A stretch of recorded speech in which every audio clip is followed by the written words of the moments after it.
আল্লাহ রাব্বুল আলামিন বলেন, ইয়া আইয়ুহাল্লাযীনা আমানু কুতিবা আলাইকুমুস সিয়াম কামা কুতিবা আলাল্লাযীনা মিন ক্বাবলিকুম লাআল্লাকুম তাত্তাকুন। হে ঈমানদার বান্দাগণ, আমি তোমাদেরকে রোজা দান করেছি, যেমন তোমাদের পূর্ববর্তীদেরকেও আমি দান করেছিলাম, যাহাতে তোমরা তাকওয়াবতী হয়ে যাও, খোদা ভীরু হয়ে যাও। আল্লাহ রাব্বুল আলামিন আমাদের এই রোজা দান করেছেন। পরিষ্কার বোঝা গেল যে আল্লাহ রাব্বুল আলামিন রোজা আমাদের দান করেছেন। শুধু রোজা শুধু আমাদের জন্য নয়, আমাদের পূর্ববর্তী নবীদের উম্মতের জন্য আল্লাহ রাব্বুল আলামিন রোজা দিয়েছিলেন। কারণ লাআল্লাকুম তাত্তাকুন, যাহাতে আমরা আল্লাহর নিকটবর্তী হয়ে যাই, আল্লাহর কাছাকাছি হয়ে যায়, আল্লাহ ভীরু হয়ে যায়, তাকওয়াবতী হয়ে যায়, আল্লাহর ভালোবাসার মাহবুব হয়ে যায়। এই জন্য আল্লাহ রাব্বুল আলামিন আমাদের রোজা দান করেছেন। অর্থাৎ রোজা আল্লাহ রাব্বুল আলামিনের সঙ্গে সম্পর্ক তৈরি করা, মেলবন্ধনের একটা সেতু, একটা বিষয়। নামাজ যেমন আল্লাহ রাব্বুল আলামিনের সঙ্গে সম্পর্ক তৈরি করে দেয়, রোজা কিন্তু আল্লাহ রাব্বুল আলামিনের সঙ্গে সম্পর্ক তৈরি করে দেয়। পূর্ববর্তী নবীদের উম্মতের জন্য রোজা ছিল, কখনো সময় এমন ছিল ঈশার সময় থেকে তারপর দিন রাত পর্যন্ত। কখনো কখনো এমন ছিল তারা বছরের একটা সময়কে, বসন্তকালকে তার রোজার জন্য বেছে নিয়েছিল। কখনো কখনো আবার তার সঙ্গে সংযোগ করে বাদশাহী আমলে কখনো 3টি কখনো 7টি রোজা একত্রিত হয়ে রোজা তারা পালন করত। আল্লাহ রাব্বুল আলামিন আমাদের জন্য রোজার হুকুম দিয়েছেন নবী সাল্লাল্লাহু আলাইহি ওয়াসাল্লামের হিজরতের 2য় বছরে। এই রোজা আল্লাহ রাব্বুল আলামিনের তরফ থেকে একটা বড় নিয়ামত। শারীরিকভাবে যেমন একটা উপকার আছে, রুহের দিক থেকেও উপকার আছে। বিভিন্ন বিশেষজ্ঞরা বলেন, রোজা যদি কেউ যথাযথ পালন করে তাহলে মানুষের শরীরের অনেক রোগ ব্যাধি দূর হয়ে যায়। একটা গাড়ি, একটা ইঞ্জিন যদি লম্বা সফর করতে থাকে, তার ফলে তার একটা বিশ্রামের প্রয়োজন হয়। আমরা যারা গাড়ি ঘোড়া যারা চালাই, আমরা জানি লম্বা পথ সফর করার পরে একটু বিশ্রাম না দিলে গাড়ির পেছনে অনেক ক্ষতি হতে পারে। বরং কিছু পথ সফর করার পর আবার যে গাড়ি ইঞ্জিনে একটু বিশ্রাম দেওয়া হয়, আবার গাড়ি স্বাভাবিক গতিতে তার স্বাভাবিক গতিতে আবার চলতে থাকে, ক্ষতির আশঙ্কা কম থাকে। ঠিক তেমনি ভাবে আমরা 12টা মাসের 11টা মাস আমরা স্বাভাবিক নিয়মে দিন রাত আমরা আহার পান করে থাকি। একটা মাস একটা সিস্টেমের সঙ্গে, একটা পদ্ধতির সঙ্গে রোজার হুকুমের মাধ্যম দিয়ে আমরা উপবাস পালন করি। একদিক দিয়ে আল্লাহ রাব্বুল আলামিনের হুকুম, আল্লাহ রাব্বুল আলামিনের সঙ্গে সম্পর্ক তৈরি। দ্বিতীয়ত শারীরিকভাবে বিশেষজ্ঞরা বলছেন এটা শরীরের জন্য খুবই উপকারী। আল্লাহ রাব্বুল আলামিন রোজাকে আমাদের জন্য অপরিহার্য করেছেন, সঙ্গে সঙ্গে রোজার মাসে আরো বেশি কিছু আমাদের গুরুত্ব দিয়ে কিছু আমলের কথা আমাদের বলেছেন। নবী সাল্লাল্লাহু আলাইহি ওয়াসাল্লাম রমজান মাসে দিনে উপবাস এবং রাত্রি জাগরণের জন্য আল্লাহ রাসূল সাল্লাল্লাহু আলাইহি ওয়াসাল্লাম নসিহত করেছেন, যেটা আমরা তারাবি নামাজের মাধ্যম দিয়ে আমরা রাত্রি জাগরণের আমরা পরিচয় দিই। আমরা অনেকেই তো রমজান মাসে তারাবি নামাজটাকে আমরা মনে করে নিই এটা রোজার অংশই না মনে করে। রোজার অংশই না যদি হবে তাহলে রমজান মাসটা অন্য মাসে একটা বাধ্যকতা থাকতো।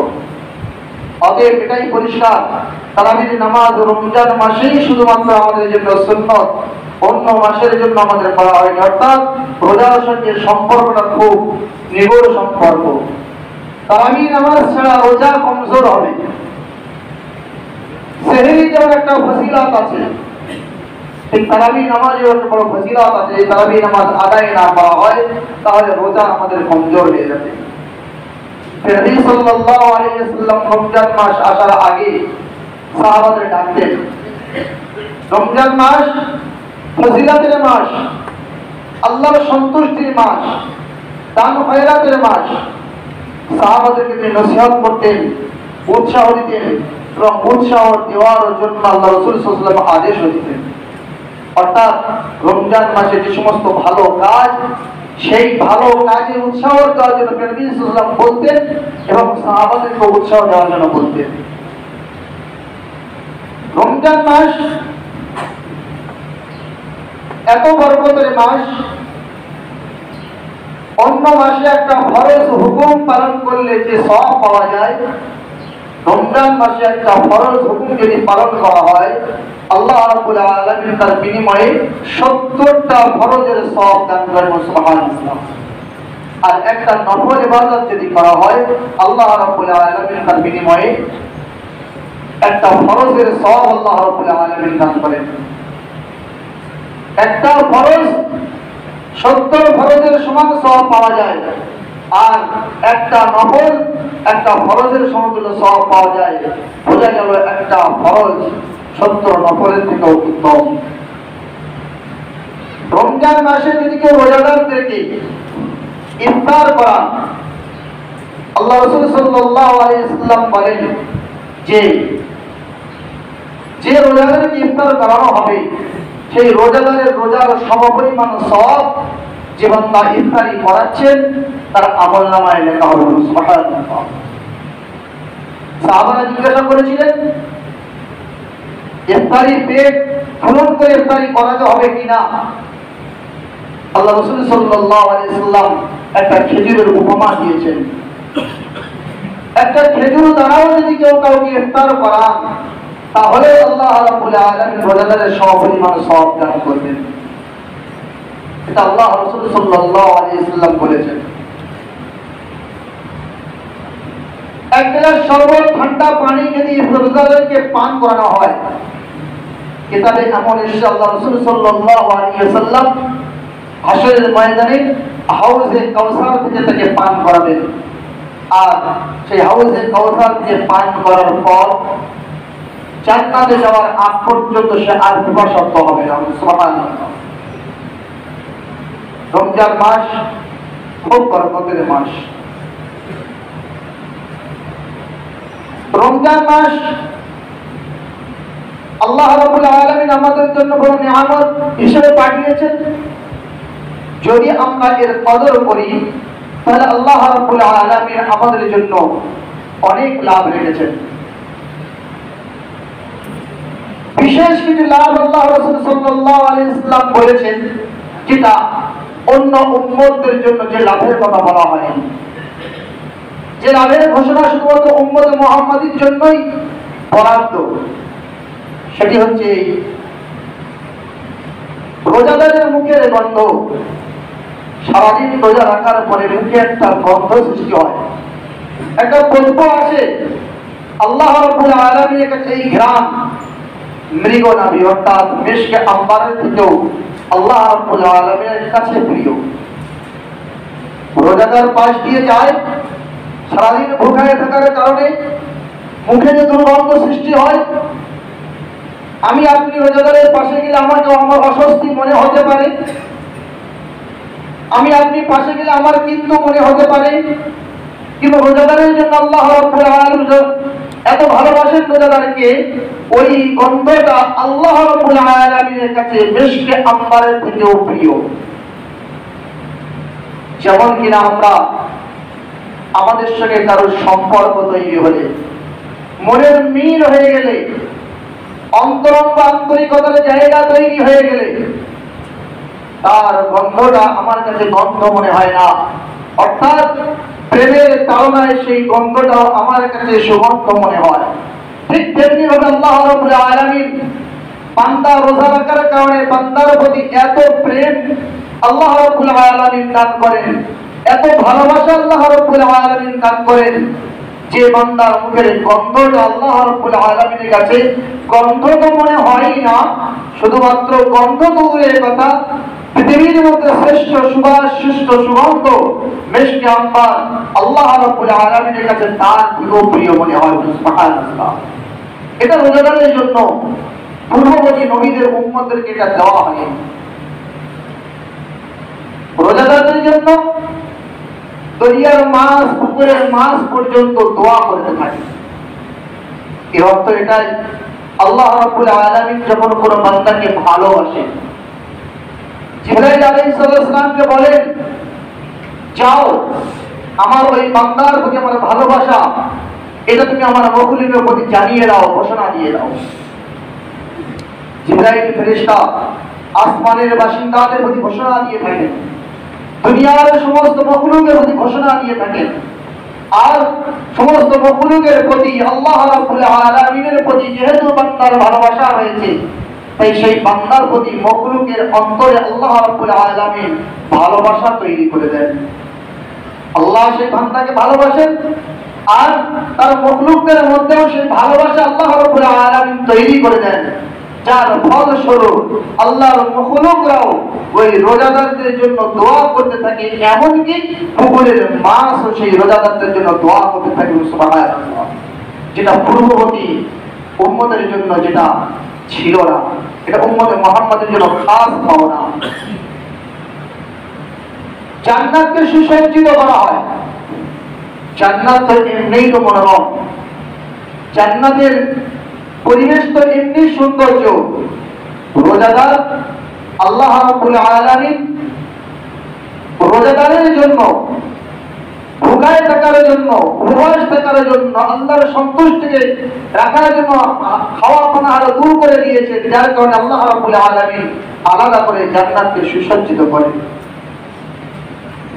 আর শয়তানকে শৃঙ্খলাবদ্ধ করে, শিকল পরিয়ে রাখে। বড় শয়তান মানুষকে কুপথগামী না করতে পারে, তার জন্য শয়তানকে শিকলে আবদ্ধ করে রাখে। এটা রোজাদারদের জন্য রোজা সফল করার একটা বড় আল্লাহ রাব্বুল আলামিনের সবচেয়ে বড় একটা পাওনা, যে আমার শত্রু আমার পথ আটকে পড়ে থাকবে আর আমার গন্তব্যস্থলে পৌঁছতে পারবো না। আল্লাহ রাব্বুল আলামিন এই বাধাকে আমাদের জন্য সরিয়ে দিয়ে শয়তান নামক শত্রুকে শিকলে বদ্ধ করে রাখে, বধ করে রাখে, বেঁধে রাখে, যাতে করে আল্লাহর নৈকট্য লাভের জন্য আমার যে সোজা রাস্তা আল্লাহকে পৌঁছানোর জন্য সেই রাস্তায় যেন আমার কোনো বাধা না হয়। তাই তো আমরা দেখি অন্য মাসের তুলনায় রমজান মাসে মারামারি হানাহানি আমরা কম দেখি। আমরা বিভিন্ন রকম অরাজকতা এবং গুনার কাজ আমরা কম দেখি। তারপরেও কিছু কিছু গুনাহ আমাদের দ্বারা হয়ে যায়। আসলে আমরা সবই শয়তানের দোষ দিয়ে থাকি। শয়তানি ওয়াসওয়াসায় কিছু অপরাধ হয়, আর নিজের নফসের তাড়নায় কিছু অপরাধ হয়। নফসের তাড়নায়, নফসের খায়সাতের উপরে আমরা বধ হয়ে গেছি, যার কারণে আমাদের দ্বারা অনেক অপরাধ এমন হয় যে আমাদের শয়তানি ওয়াসওয়াসার প্রয়োজন বোধ হয় না। শয়তান আমাদের টিকে নিয়ে যাবে অপরাধ জগতে, তার প্রয়োজন হয় না। আমরা নফসকে খায়সাতের বশীভূত হয়ে আমরা অন্যায় করে থাকি। দ্বিতীয়ত, সারাটি বছর আমরা শয়তানের ওয়াসওয়াসায়, শয়তানের প্ররোচনায় যে অপরাধগুলো আমরা করি, তার গতি ধারা অব্যাহত হতে থাকে। যেমন আমরা দেখি একটা সাইকেল যদি আমি 5 মিনিট ব্যাটারি করে চালিয়ে কিছুক্ষণ পর 5 মিনিট পর ব্যাটারিটা বন্ধ করে দিলাম, তো সাইকেলের যে নিজস্ব গতি সেটাও তার একটা জায়গা পর্যন্ত পৌঁছে দেয়, গতি বজায় থাকে কিছুক্ষণ পর্যন্ত। ঠিক তেমনি ভাবে আমরা আমাদের জীবনে আমরা অন্যায় কাজ করতে করতে, গুনার কাজ করতে করতে, আল্লাহর নাফরমানি করতে করতে এমন অভ্যস্ত হয়ে গেছি, আমাদের সঙ্গে আমাদের জীবনের সঙ্গে এমন সেটিং হয়ে গেছে যে শয়তানকে বধ করে রাখার পরেও আমাদের সেই সমস্ত কৃষ্টি কালচার আচরণগুলো অব্যাহত আছে, যার কারণে আমরা গুনার কাছ থেকে আমরা দূরে সরে থাকতে পারি না। আল্লাহ রাব্বুল আলামিন